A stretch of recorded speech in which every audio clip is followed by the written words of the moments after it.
Hello everyone. In this video we're going to talk about functions, which as you'll see are inextricably tied up in our study of sets. Now functions probably is something that you've thought about before. You know what a function is. You've used them in calculus and algebra, and probably you've even heard what the definition of a function is. But we're going to go over the definition again and some special types of functions, just to make sure that we're all on the same page. And I hope probably for many of you, there will be some aspects of this that you haven't seen before or that you don't remember. And maybe you haven't seen it in quite such an abstract way before. So let's start with the definition of a function. So definition, so let A and B be sets, then a function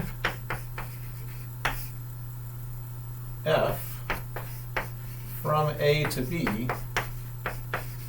which we can also write written f colon A arrow B,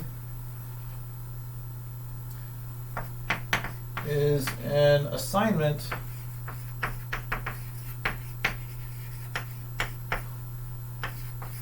of exactly one element of B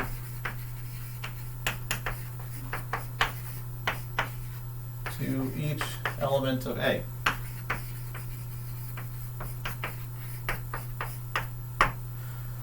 Okay, that's the definition. Now a couple notes. One thing you'll notice that we actually use the same symbol here to talk about a function from A to B as we do for implication. There's actually a good reason that we use the same notation. I don't think I'm going to talk about it, but if you're curious, you can ask me. But usually it's pretty clear from context which we're talking about. If we're talking about what the input and output type of a function would be, or if we're talking about an implication of propositions. So usually it shouldn't cause confusion. The other thing is that if you're looking in your book actually says that A and B have to be non-empty sets, but there's really no reason to make that restriction. It's kind of like how we allow the empty set to be a subset of any set, right? There's no reason to make that restriction that it can't be empty. And the same thing happens here. There's really we don't gain anything. In fact, it makes things a little more complicated if we don't allow these sets to be empty. For some reason, honestly, your book seems to be kind of afraid of the empty set and of the number 0 in general. But I don't know. I didn't write it. So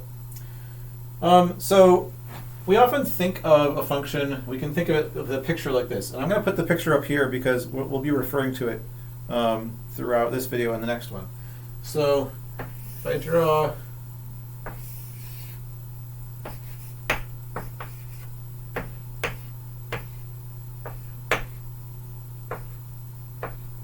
right, so maybe, let's see.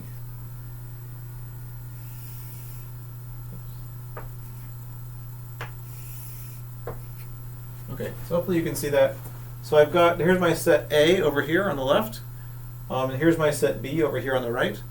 And the definition says each element of A has to be assigned to some element in B. Okay?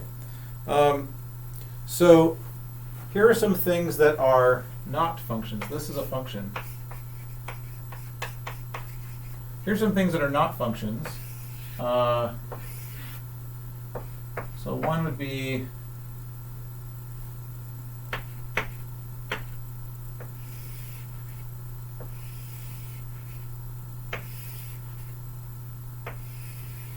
if I did something like this, right? So the problem here is that this element of A has multiple arrows coming out of it. It's assigned to multiple things in B, and that's not allowed. That's not a function.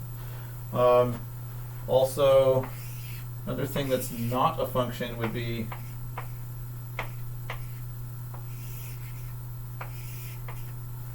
this is also not a function because in this case there's one element in my set A that is not assigned to any B. There's no arrow coming out of it. Okay, so that's also not allowed. Everything in A has to have exactly one arrow coming out of it going somewhere in B. Okay?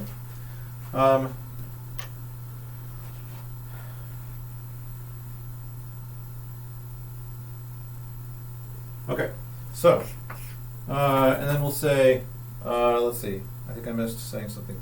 Right. A is called the domain of the function, and B is the codomain.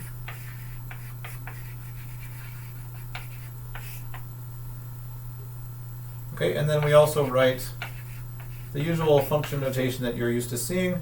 We write f of A equals B to denote the unique element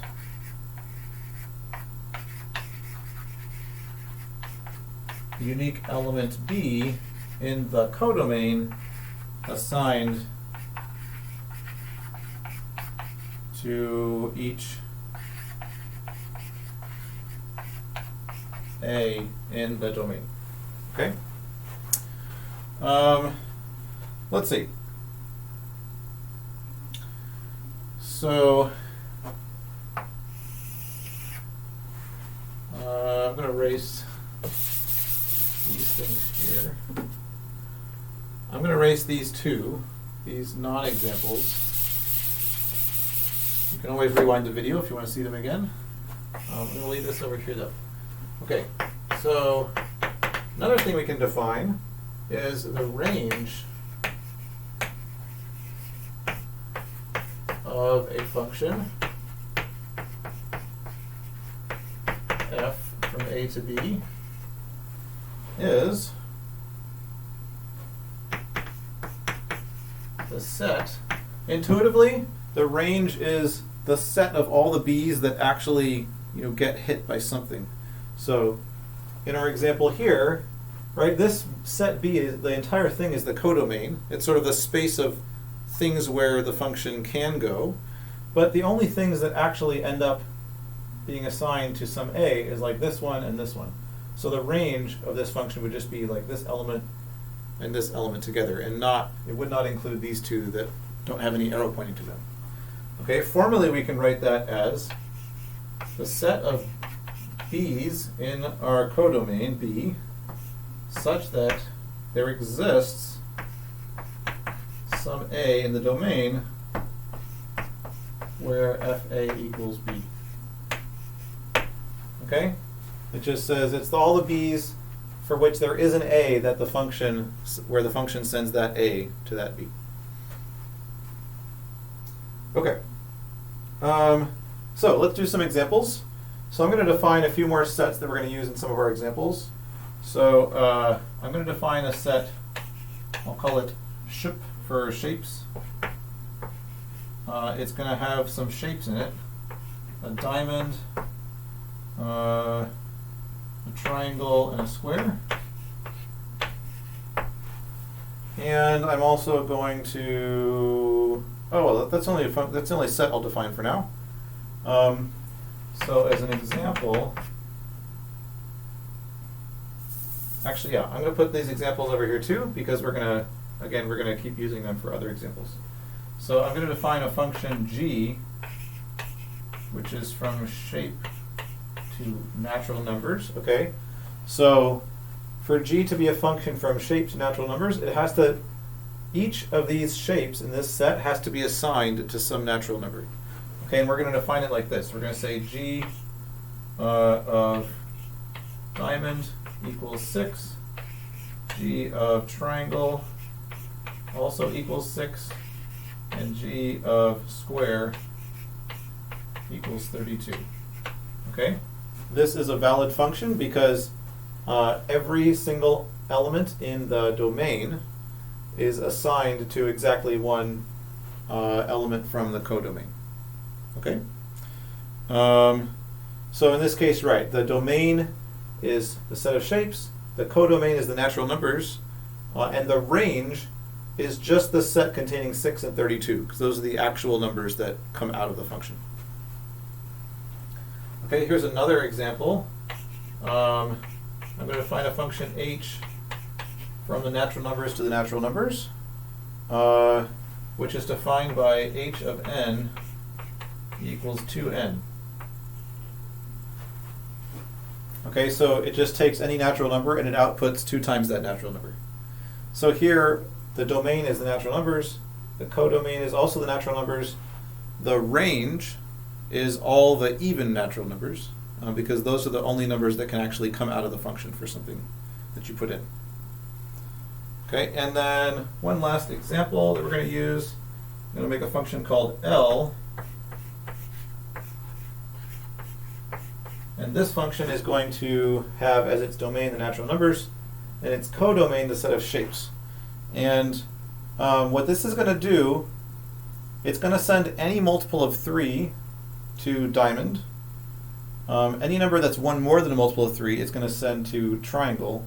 And any number that's 2 more than a multiple of 3, it'll send to square. And one way we could write that would be like this. So I'll say L of 3n equals diamond. I think I'm going to have enough space here. L of 3n plus 1 equals triangle. And L of 3n plus 2 equals square. Okay, this notation here just means, if there is some n such that the input to L is equal to 3n. So if the input is of the form 3 times something, that means it's a multiple of 3, right? And then we'll send it to diamond. This is also a valid function, right? We have to check, but we need to know that every single element of the domain gets sent to something, and that's true because any natural number is either a multiple of 3 or 1 or 2 more than a multiple of 3, and so every natural number would fall into exactly one of these cases, and it gets sent to some shape. Okay, in the next video we'll talk about some special kinds of functions that we often care about.